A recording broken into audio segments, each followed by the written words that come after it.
नमस्कार, स्वागत है आपका। आप देख रहे हैं इंडिया डेली। मैं हूं आपके साथ विवेक शांडिल्य। बड़ी खबरों के साथ दिन भर की 4 बड़ी खबरों पर विस्तार से नजर डालने का वक्त हो गया है। पहली खबर छत्तीसगढ़ के कांकेर जिले से है, जहां हालात बिगड़ गए हैं। आदिवासी समुदाय और ईसाई धर्म अपना चुके आदिवासियों के बीच हिंसक झड़प देखने को मिली है। पहले मामला विवाद तक था, लेकिन बाद में हिंसक झड़प में तब्दील हो गई। कब्र से शव निकालने को लेकर 2 समुदाय आमने सामने हो गए।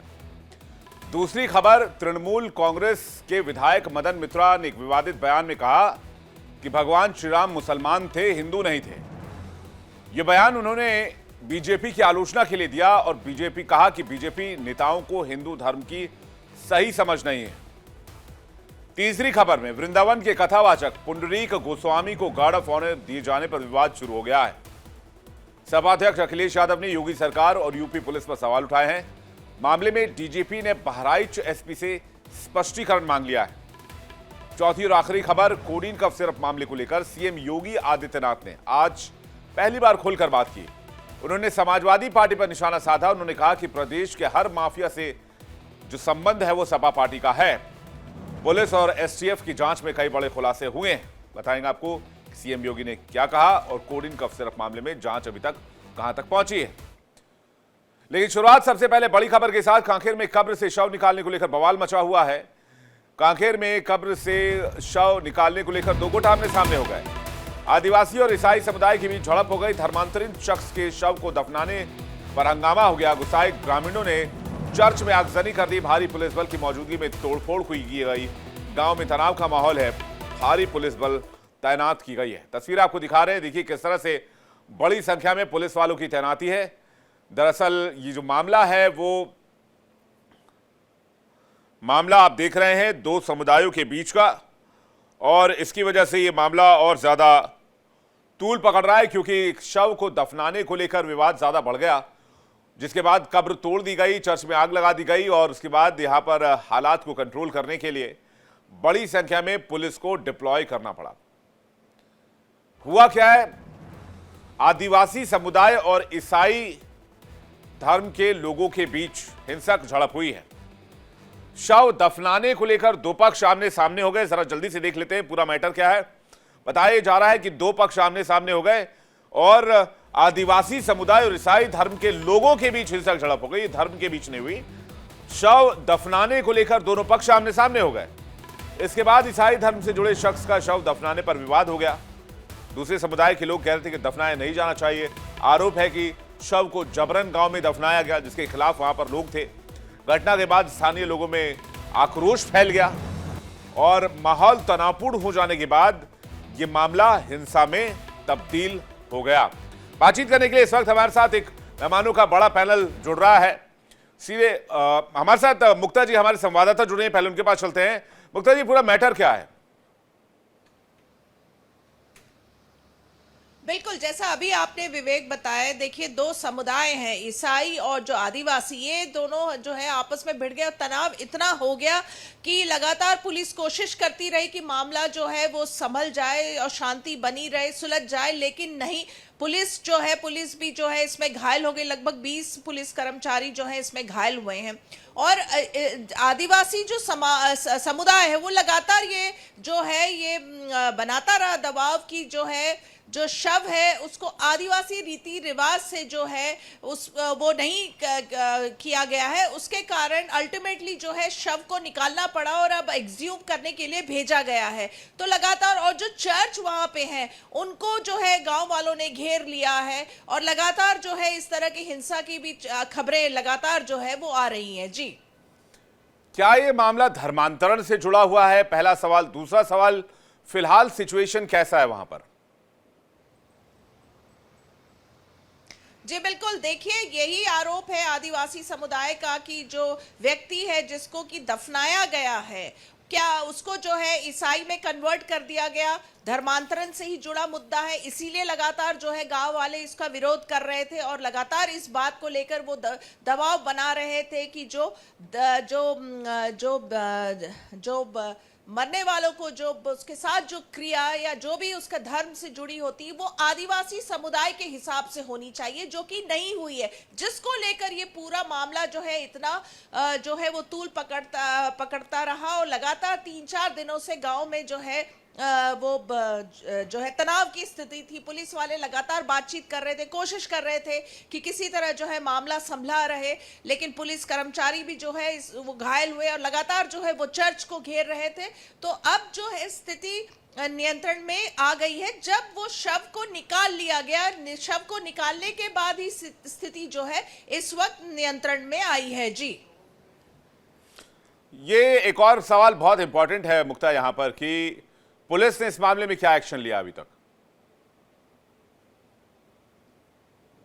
देखिए, पुलिस का काम जो है वो जांच करना है। आप शिकायत करेंगे तो वो पहले मामले की जांच करेगी, और जिस तरह से जो वायलेंस था, लगातार जो अशांति थी गांव वालों के बीच में, वो लगातार पुलिस कोशिश कर रही थी कि किसी तरह उस मामले को शांत करे। और इसमें जो है पुलिस कर्मचारी भी, कई पुलिस कर्मचारी जो है वो घायल हुए हैं। लेकिन जब तक शव नहीं निकाला गया था तब तक जो है गांव वाले बिल्कुल भी किसी भी सूरत में कुछ भी मानने को तैयार नहीं थे। अब जब शव निकाल लिया गया है तब अब जो है वहां पे शांति बनी हुई है। पुलिस भी पूरे मामले की जांच कर रही है, क्या धर्मांतरण का जो आरोप है क्या कितना सही है, जो ईसाई जो वहां पे हैं और जो चर्च जो है वहां लगातार जो है गांव वाले उन पे जो है उनका घेराबंदी करके रखे हैं। तो सारे पूरे जो स्थिति है उस पे जो है पुलिस नजर बनाई हुई है, जांच कर रही है। जी, सरकार की तरफ से कोई रिएक्शन, क्योंकि मामला बहुत बड़ा हो गया है मुक्ता?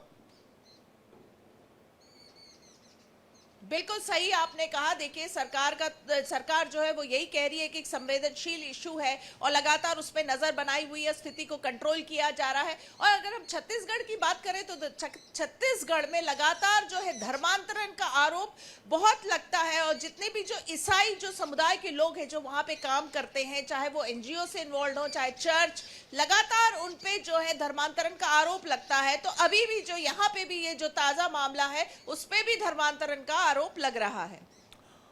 लेकिन इसमें इंपॉर्टेंट यह है मुक्ता कि अगर आप ऑन द रिकॉर्ड देखेंगे तो ऑन रिकॉर्ड बहुत मामले हैं नहीं। 2020 में एक मामला दर्ज किया गया, 2021 में 7, 2022 में 3 मामले, 2023 में कोई मामला ही नहीं आया, 2024 में 12 मामले दर्ज किए गए, 2025 में अब तक 4 मामले दर्ज हुए हैं। तो ऐसा नहीं लगता बहुत बड़ा संगठित गिरोह काम कर रहा हो। लेकिन ये जरूर है कि प्रार्थना सभा के नाम पर लोगों को कन्वर्जन कराने के आरोप लगातार लगते रहे, लेकिन कन्विक्शन इसमें कितना हुआ है और केस कितने दर्ज हुए उसके मामले पे ये आंकड़ा बताता है कि इसमें बहुत ज्यादा कामयाबी या फिर बहुत शिकायतें आई नहीं है। मुक्ता, बहुत बहुत शुक्रिया हमारे साथ जुड़ने के लिए और अपना कीमती वक्त देने के लिए, बहुत बहुत धन्यवाद। आगे भी आपसे अपडेट लेते रहेंगे, नजर बना के रखिएगा इस खबर पर। अगली खबर, कथावाचक को गार्ड ऑफ ऑनर देने पर उत्तर प्रदेश में बवाल मच गया है। डीजीपी ने बहराइच एसपी से स्पष्टीकरण मांग लिया है।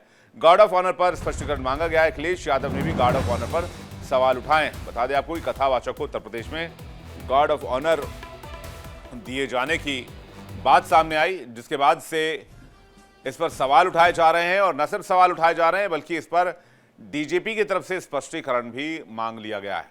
न सिर्फ गार्ड ऑनर दिया गया बल्कि बाकायदा ड्रोन से शूट करके इसका वीडियो भी बनाया गया और इसकी तस्वीरें अब सामने आई हैं। बहराइच की तस्वीर उत्तर प्रदेश की आप देख रहे हैं, जहां पर एक कथावाचक को गार्ड ऑफ ऑनर दिया गया, जिस पर यूपी डीजीपी ने अब बहराइच एसपी से इस मामले में स्पष्टीकरण मांगा है।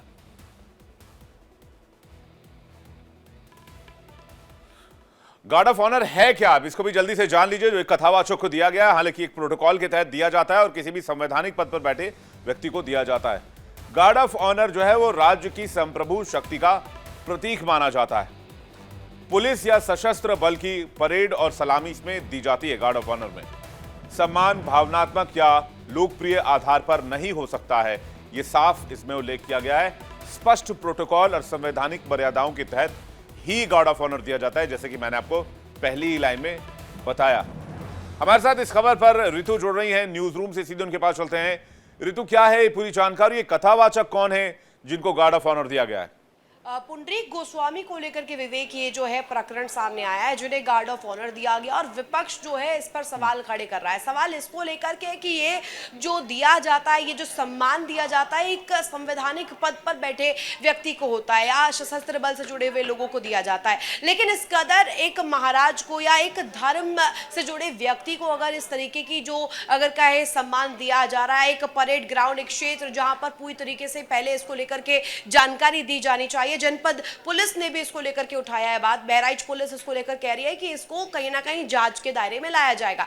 पुंडरीक गोस्वामी जो है, उन्हें जब ये गार्ड ऑफ ऑनर दिया गया, अखिलेश यादव सामने आते हैं, वो कहते हैं कि ये कहीं ना कहीं गलत है और अनुशासनात्मक कार्रवाई इसको लेकर के की जानी चाहिए, क्योंकि ये कहीं से भी जायज नहीं है और ये एक पद जो कहा जाए, एक धर्म से जुड़े हुए व्यक्ति को इस तरीके का सम्मान देना कहीं ना कहीं गलत है और इसको लेकर के बीजेपी को घेरते हुए वो नजर आए हैं और सीधे सीधे उन्होंने कहा कि ये सरकार का दोष है। सरकार इस तरीके की चीजों को तवज्जो देती है, धर्म को यहाँ पर कहीं ना कहीं घेरे में लाया गया है, धर्म को ला करके इस बात को सामने प्रखर तौर पर रखा जा रहा है। विवेक रितु, लेकिन इसके पीछे क्या वजह है कि पुंडरीक गोस्वामी को गार्ड ऑफ ऑनर दिया गया? इस बारे में कोई जानकारी मिल पाई है या फिर सम्मान देने के लिए उनको बस बुलाया गया था, उसके बाद गार्ड ऑफ ऑनर दिया गया? जबकि गार्ड ऑफ ऑनर का प्रोटोकॉल ये कहता है कि संवैधानिक पद पर बैठे व्यक्ति को विशेष प्रोटोकॉल के तहत ही दिया जा सकता है। ये किसी लोकप्रिय या फिर किसी ऐसे व्यक्ति को नहीं दिया जा सकता है कि जो कि बहुत पॉपुलर हो। इसके लिए प्रोटोकॉल की आवश्यकता होती है। तो फिर इनको बुलाना, सम्मान करना, क्या बहराइच के एसपी का फैसला था? इसके पीछे की कहानी पता चल पाई है क्या? जायज सवाल यहाँ पर खड़ा किया है और ऐसे में क्योंकि पुंडरीक गोस्वामी, उनका जो फैन बेस है, जो उनकी अगर मैं कहूँ लोगों के बीच में पॉपुलैरिटी है, अगर उसको देखें, पॉपुलैरिटी जरूर है, लेकिन कभी भी गार्ड ऑफ ऑनर उस पॉपुलैरिटी के बेसिस पर नहीं दी जाती है। अगर आपको गार्ड ऑफ ऑनर देना है या सम्मानित करना है, अभी फिलहाल ये स्पष्ट नहीं हो पाया है कि उन्हें जो ये गार्ड ऑफ ऑनर दिया गया, क्या ये प्री प्लान था, पहले से इसको लेकर कुछ जो गाइडलाइंस है वो दी गई थी? क्योंकि एसपी इसको लेकर डीएसपी भी सवाल खड़े कर रहे हैं। बहराइच पुलिस ने भी बाकायदे इसको लेकर एक्स पर पोस्ट किया है। एक्स पर पोस्ट करते हुए कहा है कि ये जो हुआ है परेड ग्राउंड में, ये गलत है, ये अनुशासन के दायरे में नहीं है और इस पर कार्रवाई होगी निश्चित तौर पर। और ये अखिलेश यादव और विपक्षी जो तमाम नेता जब सामने आए हैं, ये बात स्पष्ट करती है कि इस तरीके की अगर गार्ड ऑफ ऑनर या सम्मान सीधे सीधे का, ये तो पॉपुलैरिटी के बिहाफ पर नहीं दी जाती है, ये दी जाती है सम्मान उन व्यक्तियों को जो कि संप्रभु राज्य के कहा जाए तो उस दायरे में आते हैं जिन्हें सम्मानित किया जाना चाहिए एक संवैधानिक पद के हिसाब से। अब ऐसे में अगर पुंडरीक जी गोस्वामी महाराज बेशक से उनकी पॉपुलैरिटी कथावाचक के तौर पर वृंदावन में, उत्तर प्रदेश के अलग अलग राज्यों में, अगर उत्तर प्रदेश के अलग अलग जगहों पर, माफ कीजिएगा, वो है अलग अलग राज्यों तक उनकी पहुंच है, यहाँ तक कि वो कथा पढ़ने के लिए अलग अलग राज्यों का रुख करते हैं, लेकिन उस बेसिस पर नहीं होना चाहिए। वह ठीक कह रहे हैं आप कि वो लोकप्रिय हैं, लेकिन अगर लोकप्रियता के आधार पर गार्ड ऑफ ऑनर दिया जाने लगा तो फिर तो बहुत लंबी फहरिस्त हो जाएगी और हर राज्य में हर दिन एक गार्ड ऑफ ऑनर का कार्यक्रम ही चलता रहेगा। तो जाहिर सा ये सवाल बहुत लाजमी है, इंपॉर्टेंट है और इसको लेकर अब यूपी डीजीपी ने आंसर मांगा है बहराइच के एसपी से। देखते हैं क्या जवाब दाखिल किया जाता है। रितु, बहुत बहुत शुक्रिया हमारे साथ जुड़ने के लिए और तमाम अपडेट्स दर्शकों को पहुंचाने के लिए बहुत बहुत धन्यवाद। आगे बढ़ते हैं, उत्तर प्रदेश से ही खबर है। उत्तर प्रदेश में आज सीएम योगी आदित्यनाथ ने समाजवादी पार्टी पर जमकर निशाना साधा। कोडीन कफ सिरप मामले में योगी आदित्यनाथ समाजवादी पार्टी पर जमकर बरसे। उन्होंने कहा कि उत्तर प्रदेश में जितने भी माफिया हैं, सबका संबंध कहीं ना कहीं सपा से ही है। एसटीएफ और पुलिस की जांच में कई बड़े खुलासे हुए हैं। यूपी विधानसभा के शीतकालीन सत्र के पहले दिन कफ सिरप का मामला गर्मा गया। सीएम योगी आदित्यनाथ ने कफ सिरप को लेकर अखिलेश यादव के आरोपों पर तंज कसते हुए कहा कि हर व्यक्ति जानता है कि प्रदेश के लगभग हर माफिया के साथ समाजवादी पार्टी के संबंध रहे हैं। सीएम योगी ने शीतकालीन सत्र शुरू होने से पहले अखिलेश यादव पर निशाना साधा और कहा कि प्रारंभिक जांच में तथ्य सामने आए कि एसटीएफ या यूपी पुलिस की कार्रवाई में पकड़े गए अभियुक्तों के संबंध समाजवादी पार्टी से रहे हैं। मुख्यमंत्री ने कहा कि समाजवादी पार्टी जो अपने कार्यप्रणाली के लिए पहले से बदनाम और कुख्यात रही है, ऐसे में हर माफिया का समाजवादी पार्टी से संबंध होना कोई नई बात नहीं है। पुलिस और एसटीएफ इनके द्वारा प्रारंभ की गई है, जिसमें अब तक हम लोग काफी बड़े पैमाने पर इसके अवैध तस्करी के प्रकरण को पकड़े हैं और इसमें व्यापक गिरफ्तारियां भी हुई हैं। यह हर व्यक्ति जानता है कि हर माफिया के संबंध समाजवादी पार्टी से रहे हैं।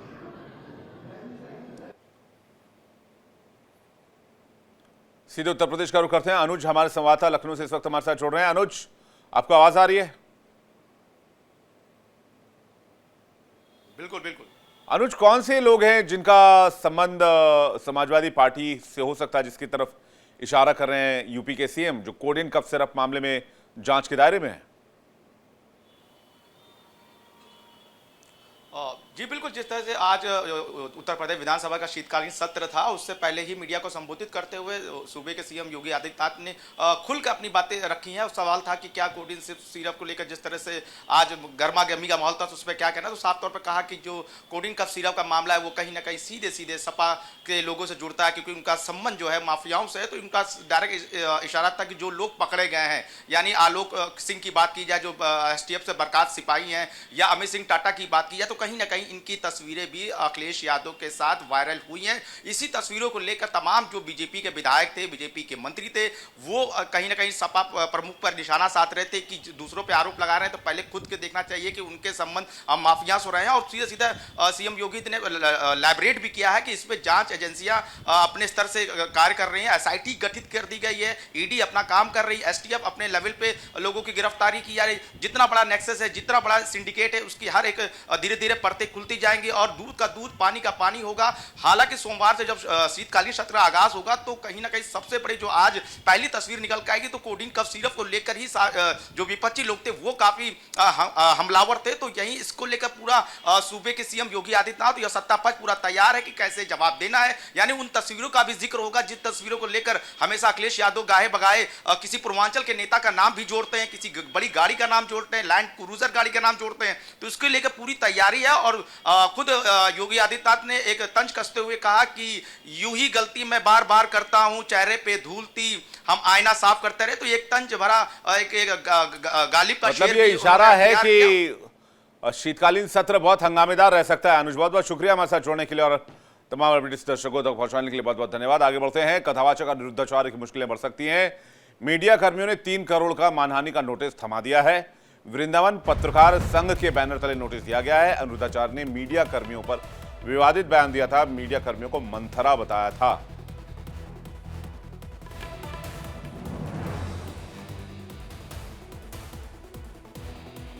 बातचीत करने के लिए हमारे संवाददाता प्रेम कौशिक हमारे साथ जुड़ रहे हैं मथुरा से। सीधे उनके पास चलेंगे। प्रेम, कहां तक पहुंच गए मैटर?